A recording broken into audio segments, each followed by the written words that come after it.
11 tahun silam, tsunami yang didahului gempa berkekuatan 8,9 skala Richter selain menelan korban ratusan jiwa, juga memporak-porandakan sarana di Aceh.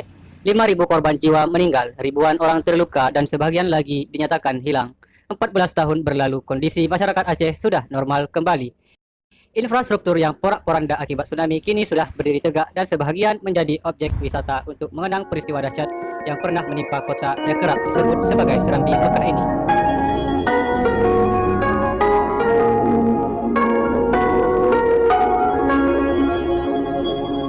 Setiap tahunnya, masyarakat Aceh dan seluruh warga Indonesia memperingati peristiwa tsunami dahsyat ini. Peringatan tsunami dilakukan dengan menggelar acara peringatan dan ziarah ke kuburan masal korban tsunami. Masjid Baitur Rahim, saksi kedahsyatan tsunami di Ulele, Banda Aceh. Dari arah Banda Aceh, di persimpangan menjelang Pelabuhan Ulele, terdapat sebuah masjid yang menjadi saksi kedahsyatan tragedi tsunami di Aceh.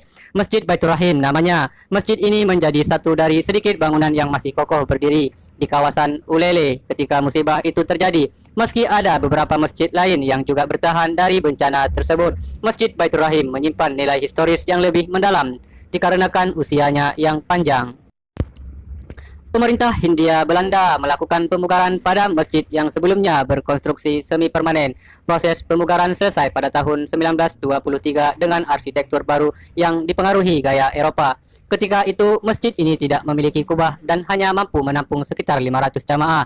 Pada tahun 1981, atas bantuan pemerintah Arab Saudi, kembali dilakukan pemugaran. Pemugaran kali ini diperluas sisi kanan dan kiri masjid sehingga mampu menampung jamaah sekitar 1.500 jamaah. Masjid Baitur Rahim merupakan peninggalan Kesultanan Aceh. Masjid ini didirikan sekitar abad ke-17 dengan sebutan Masjid Jami Ulele. Saat Masjid Baitur Rahman dibakar oleh Belanda pada tahun 1879, warga Banda Aceh berbondong-bondong melaksanakan salat Jumat di masjid ini. Diperkirakan mulai saat itulah Baitur Rahim menjadi nama masjid ini. Pasca tsunami, masjid ini menarik perhatian banyak pihak dari berbagai belahan dunia. Sebagai salah satu rumah ibadah yang selamat dari bencana, keberadaan masjid ini menjadi daya tarik wisata bernuansa religi. Selain Masjid Agung Baitur Rahman dan Masjid Rahmatullah Lampu'u, kawasan Ulele terus dibenahi oleh pihak pemerintah Kota Banda Aceh dengan membangun tanggul pengaman dan jalan 2 jalur yang kini menghubungkan Banda Aceh menuju pelabuhan penyeberangan. Bila malam hari, lampu warna-warni menghiasi indahnya kawasan ini.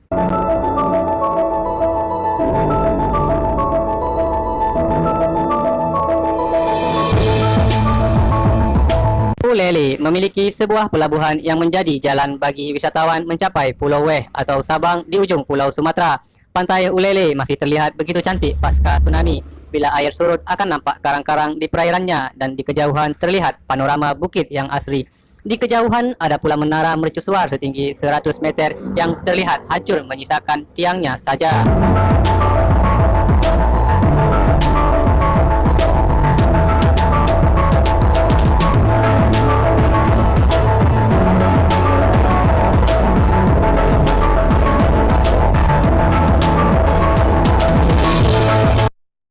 Ulele terletak di tepi pantai sehingga ketika tsunami menghempas, hampir seluruh desa ini ditelan gelombang dahsyat itu.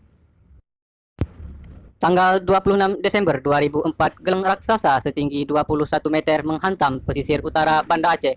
Kawasan Ulele yang berada persis di tepi laut menjadi salah satu wilayah yang paling parah terkena dampak. Nyaris semua bangunan di wilayah ini rata dengan tanah atau hanyut terhempas gelombang ke arah pusat kota Banda Aceh,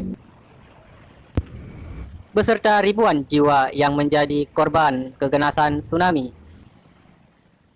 Setiap hari atau menjelang sore, kawasan Ulele saat ini selalu ramai dikunjungi warga. Mereka sekedar rekreasi atau hanya bersantai bersama sanak saudara. Para pedagang tak mau ketinggalan. Sepanjang pantai mereka membuka lapak dengan menggunakan tenda. Pantai Ulele juga mempunyai wahana permainan air yang bisa membuat anak-anak bermain dengan ceria. Ulele sejak zaman dahulu telah menjadi situs penting bagi masyarakat Kota Banda Aceh dan sekitarnya, baik sebagai tempat rekreasi maupun sebagai pelabuhan penting.